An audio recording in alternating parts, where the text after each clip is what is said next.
What would you do if you were hunted down by 3 sickos who want to torment you for fun, and they always seem to be one step ahead of you? This is how to beat the baddies and the strangers. Pray at night.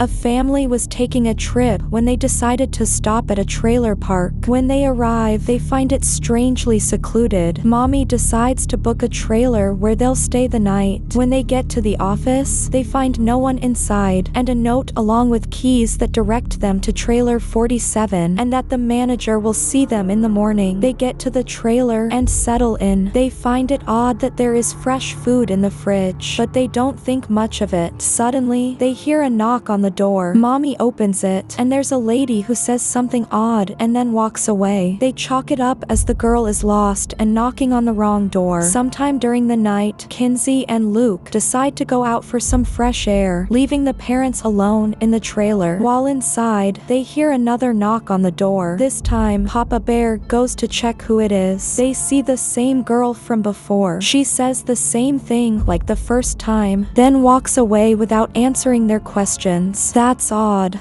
This girl keeps coming to the same trailer and saying the same thing. She could have gone to other trailers, but instead, she keeps coming back to this one. She's either unstable or playing a horrible prank. Either way, you want to be extra careful moving forward. Oddly, there was nobody else around at an entire trailer park. With thousands of people living in trailer parks, they should have run into someone by now. Someone else who's not this weird girl that keeps coming back. That means something fishy is going on. Why is fresh food in the fridge if they're renting a new trailer? Then there's the missing trailer manager and the keys that led to this specific trailer. Almost like somebody wanted you to be at this same trailer. The safe option is to take the car and look for the kids wherever they've wandered off. When you find them, shove them in and drive as far away from this spooky place as possible.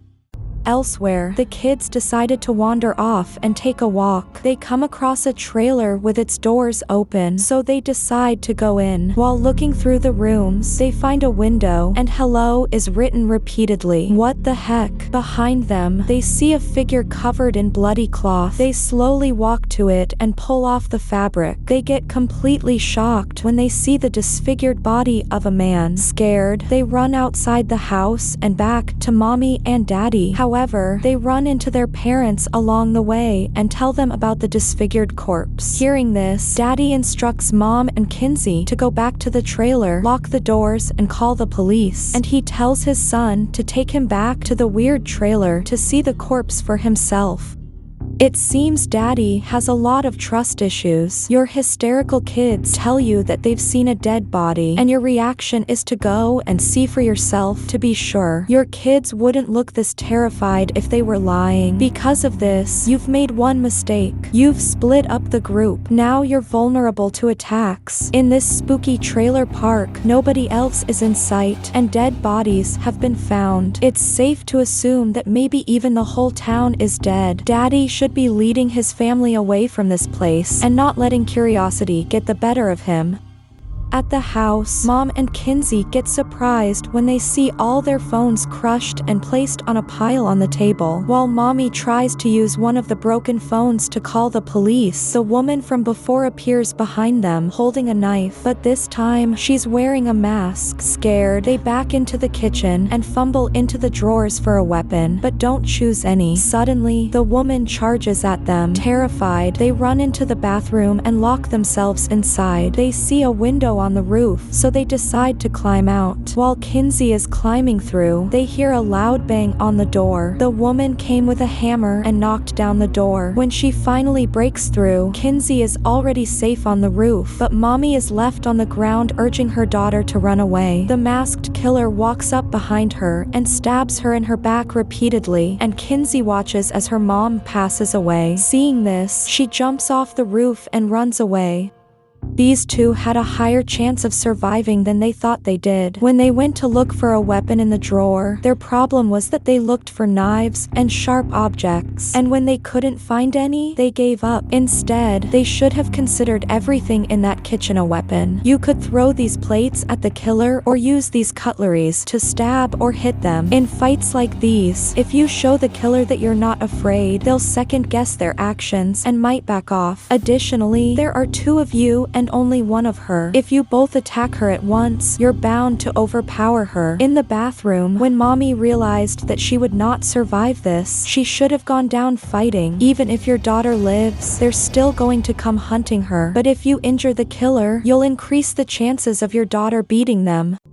Meanwhile, Dad and Luke finally get to the trailer with the corpses. To his dismay, Dad confirms the stinking rotting bodies. Suddenly, stones start flying through the window. Terrified, they decide to run back to their trailer. But at the door, they find a masked man standing still, holding an axe. So they lock themselves inside. They search the house and find a gun with bullets in a box. They hide behind the door and count to 5, or they'll shoot. And when they open the door, the masked guy is nowhere to be seen, so they run back to their trailer.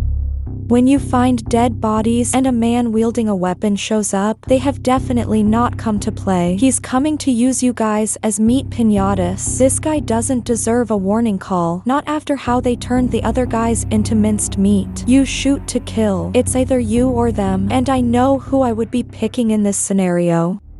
When they get there, they find the broken phones and, worst of all, Mommy dead in the bathroom. They mourn their loss and then decide to find Kinsey. They get in their car and drive around the neighborhood, shouting her name. Suddenly, a large object is thrown at the windshield, and they lose control of the vehicle, crash into a trailer, and get knocked out. They are not going anywhere. When they come to, Daddy shouts in pain because there's a colossal pole stuck in his guts. They quickly realize that Luke won't be able to pull it out by himself, so Dad tells him to take the gun and find his sister and help her. As soon as Luke leaves, the masked man quietly gets in the car. Despite Daddy's incessant begging, he takes out his knife and stabs him in the neck and kills him dead.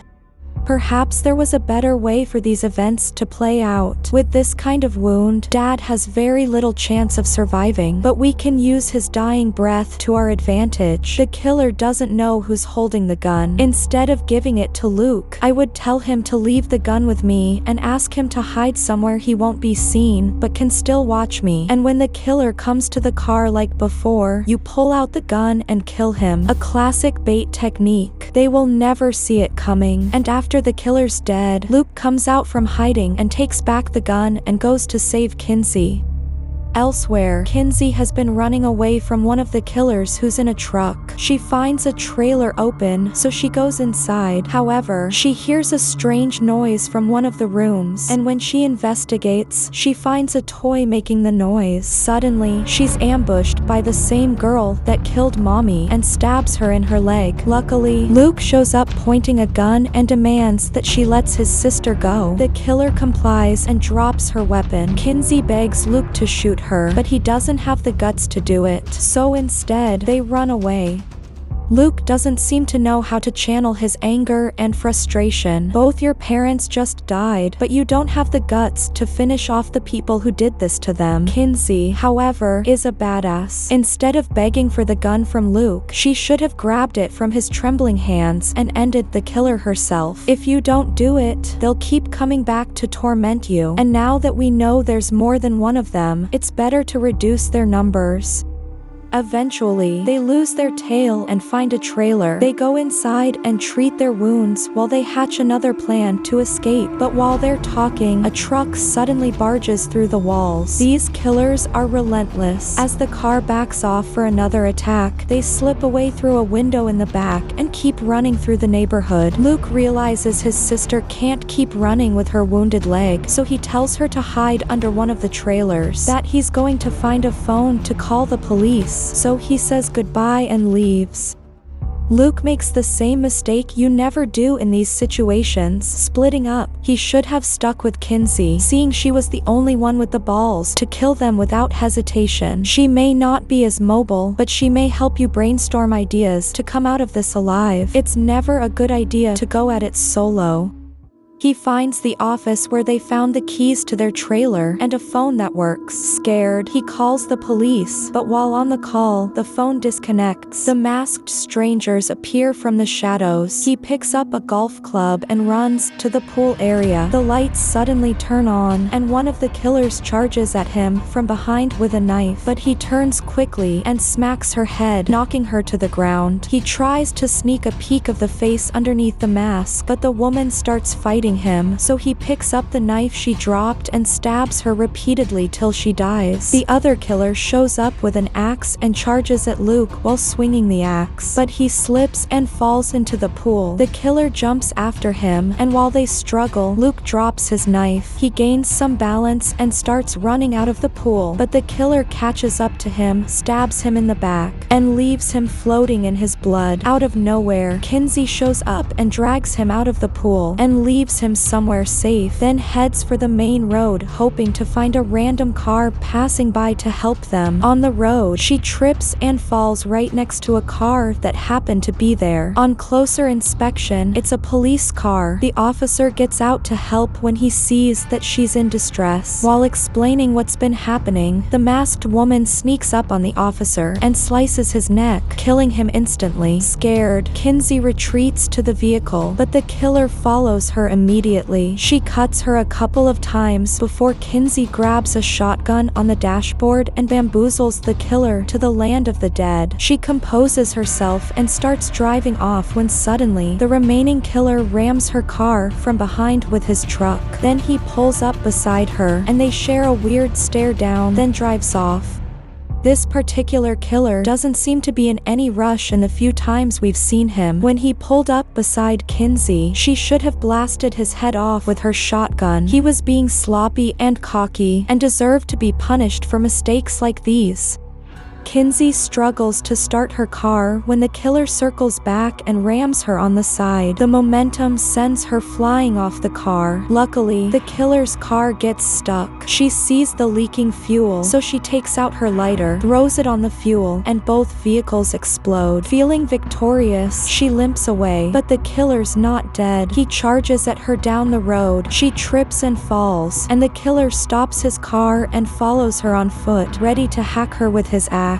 But the burns prove too much for him, so he drops down. Later, a car passes by, and Kinsey flags them down. But when they come to help, they see the killer with the axe still chasing her, so they run back to their car. Kinsey jumps in the trunk, and while the killer tries to grab her, she whacks him with a bat that was in the trunk, and they drive off to safety. A few days later, she's in the hospital with Luke, who's now unconscious. She managed to bring back help. At least they both managed to survive.